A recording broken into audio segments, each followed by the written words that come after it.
కాకుండా కేంద్ర ప్రభుత్వం డిజిలాకర్ అని పెట్టారు. డిజిలాకర్కి అన్ని సర్టిఫికేట్స్ మీరు అప్లోడ్ చేస్తే బాగుంటుందని మంత్రి గారు సూచించారు. మేము ఇమీడియట్గా అక్కడ ఒప్పుకున్నాను. త్వరలో ఎంఓయూ కూడా చేస్తాం.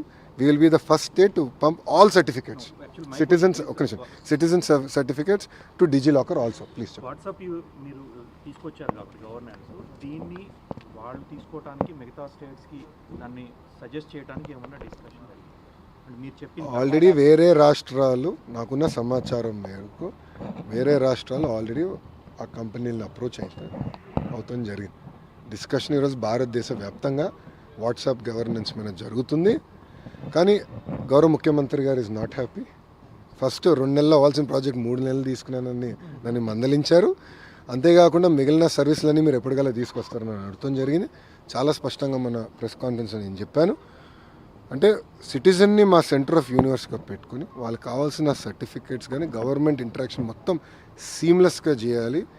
కేవలం ఇప్పుడున్న ప్రాసెస్ని డిజిటైజ్ చేస్తాం కాదు, ఉన్న ప్రాసెస్ని రిఫార్మ్ చేసి డిజిటైజ్ చేస్తే మెరుగైన సర్వీసెస్ సిటిజన్స్కి అందజేయచ్చు అనేది గౌరవ ముఖ్యమంత్రి గారు ఆలోచన చేసి మేము చూపిస్తాం.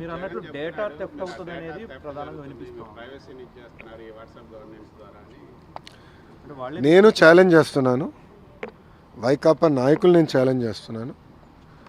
ఎక్కడ కానీ డేటా థెఫ్ట్ అని నిరూపిస్తే నేనే స్వయంగా వాళ్ళకి 10 కోట్ల రూపాయలు నేను కానుకని ఇస్తా. ప్రభుత్వం కాదు, స్వయంగా నేనే చెక్ ఇస్తా. వాళ్ళేం తీసుకొచ్చారు స్వామి? జగన్మోహన్ రెడ్డి గారు ఫోనే లేదు కదండి, ఆయన చెప్పాడు కదా అందరు ఫోన్ లేదని.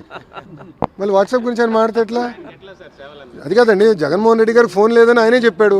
ఫోన్ పట్టుకుని తిరగడని ఆయనే చెప్పాడు ఒక ఇంటర్వ్యూలో. టీవీ9 ఉన్నాడు, టీవీ9 ఇంటర్వ్యూలో చెప్పాడు ఆయన. సో ఫోనే లేనాడు పాపం వాట్సాప్ గురించి ఏం తెలుస్తుంది? వదిలేసేయండి సార్ ఆయన. ఎందుకు? ఎవరండి? ఫోన్ కొనిచ్చి పంపించమంటారా? అది కాదు, ఫోన్ కొనిచ్చి పంపించమంటారా? ఆయన ఇంకా ఎక్కువ సమయం ఎందుకో బెంగళూరులో ఉంటున్నారు.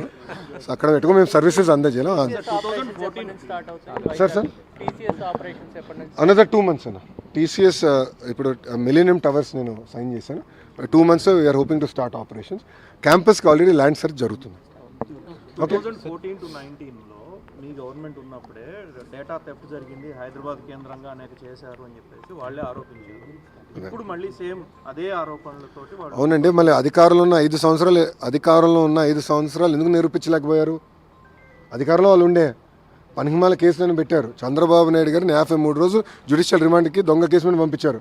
మళ్ళీ డేటా థెఫ్ట్ కానీ ఆనాడు నేను ఐటీ శాఖ మంత్రిగా చేస్తుంటే